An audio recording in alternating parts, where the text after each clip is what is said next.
Pinarangalan ng iba't ibang mga individual at organisasyon sa larangan ng media sa kauna-unahang Malabon Ahon Media Awards. Bahagi ito ng Gabi ng Pasasalamat 2024 bilang pagdiriwang sa 425th founding anniversary at 23rd cityhood anniversary ng City of Malabon. Narito ang special report ni Carlo Luis Candelaria. Nagsama-sama sa isang gabi ng pasasalamat ang mga opisyal ng Malabon LGU, iba't ibang organisasyon at business at media partners ng lungsod bilang bahagi ng paggunita sa 425th founding anniversary ng Malabon at 23rd Malabon Cityhood anniversary.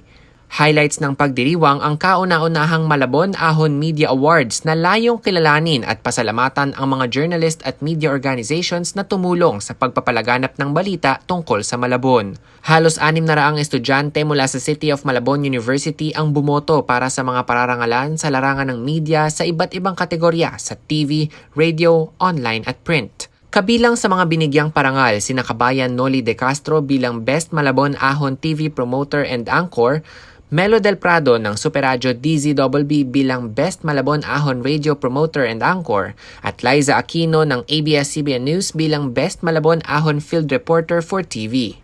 Wagi rin ang iba't ibang media personalities and organizations bilang Best Malabon Ahon Field Reporter for Radio and Print, Best Malabon Ahon Featured Photo for Print and Online, Best Malabon Ahon Photo Journalist at Best Malabon Ahon News Feature for Print, Radio and TV. Itinanghal namang Best Malabon Ahon Public Service Station for Radio ang Superradyo DZBB, habang nanalo naman sa TV category ang DZRH TV.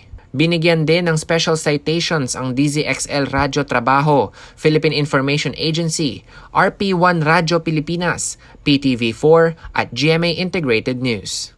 Oh well, of course, karangalan ko yun na nare-recognize yung mga tulong na nagagawa namin bilang isang broadcaster, especially dito sa City of Malabon. Karangalan po namin yun. At patuloy kaming tutulong kung kinakailangan ng tulong namin para sa mga taga Malabon, na para sa pag-unlad pa rin ng Malabon. Natutuwa kami na nagiging bahagi kami ng pag-unlad na paglago ng Malabon. Ako po'y lubos na nagpapasalamat sa parangal na ibinigay sa inyong lingkod at sa Superradyo DZBB ng mga taga Malabon. Si Mayor Jeannie Sandoval, mabilis siyang mag-reply, mabilis siyang umaksyon. So for example, sunog yan, umaga pa lang kailangan namin buuin yung storya. Usually, hirap na hirap ka kumuha ng side ng local government. Okay, anong action nyo dito pag nangyayari ito? But with Mayor Jeannie, nandun na siya sa site. So, ang laking tulong para sa akin na bigla yung mayor mo nandun na agad, tumutulong na. And to see that na napapansin yun ng ating lokal na pamahalaan, and nagpapasalamat po ako. Nagpasalamat naman si Malabon City Mayor Jeannie Sandoval sa mga mamamahayag na tumulong na maipalaganap ang mga magagandang programa ng lungsod sa publiko.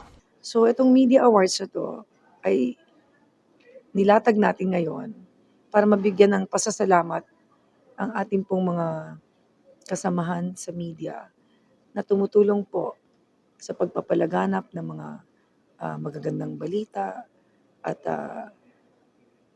mabigyan din ng paglilinaw, awareness, ang hindi lang po mga taga Malabon, kundi sa mga kababayan din po natin. Present din sa pagdiriwang sina MMDA Acting Chairman Romando Artes at si Senator Loren Legarda. Sa kanyang talumpati, ibinahagi ni Senator Legarda ang kanyang naging buhay sa Malabon bilang siya ay isinilang at lumaki sa lungsod. As I mentioned, Malabon is more than just another place in our map for me. I was born there, as I said, grew up in Barrio Potrero. So these simple childhood memories were the foundation of my love and dedication for the city of Malabon. Ayon pa kay Senator Legarda, bukas ang kanyang tanggapan upang tulungan ang Malabon, lalo na sa sektor ng turismo. I'm so proud na ako'y napanganak dyan at lumaki dyan at patuloy na tutulong sa mga taga Malabon for sustainable development. Marami ang ating mga interesanting mga lugar na preserve ang ibang mga houses. Maganda ang ating kasaysayan, kaya panatiliin natin ito at ito'y pwedeng maging heritage tourism as well. Bukod sa Malabon Ahon Media Awards, binigyang pagkilala rin ang mga natatanging Malabueño na may mahalagang kontribusyon sa lungsod ng Malabon.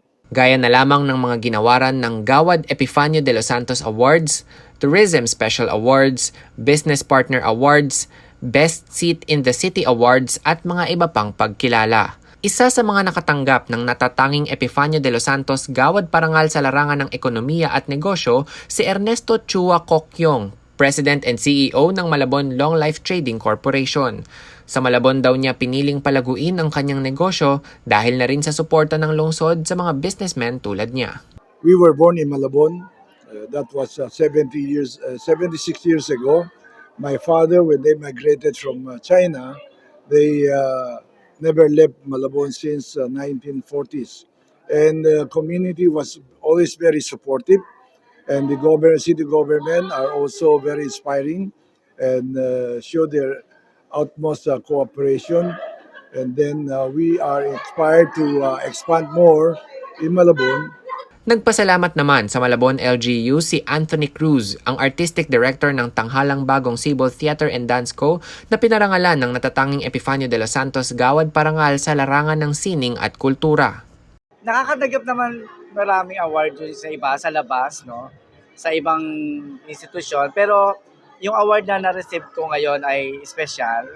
Kasi iba talaga yung pakiramdam kapag yung mismong bayan mo ang nagpahalaga at nagbigay sa ng parangal at pagkilala sa ginagawa natin. Positibo naman si Mayor Jeannie Sandoval na mas magiging progresibo at tuloy-tuloy na ang pagsulong ng lungsod ng Malabon sa susunod pang mga taon. Happy 425th founding anniversary at happy 23rd cityhood anniversary. Malayo na po ang ating narating. We're looking forward to more years na maging mas stable, mas maayos, mas tahimik at mas maunlad ang bayan ng Malabon. Sa tulong niyo po yon, tayo po'y magtulungan para sa ikaahon ng ating bayang Malabon. Para sa CMU iConnect, Carlo Luis Candelaria, konektado para sa kabataang Malabueño. Manatiling konektado sa mga kaganapan sa loob at labas ng ating pamantasan. I-like at i-follow ang aming Facebook page at mag-subscribe na sa aming YouTube channel na CMU iConnect. Ako po si Professor Jen Tan, konektado para sa kabataang Malabueño.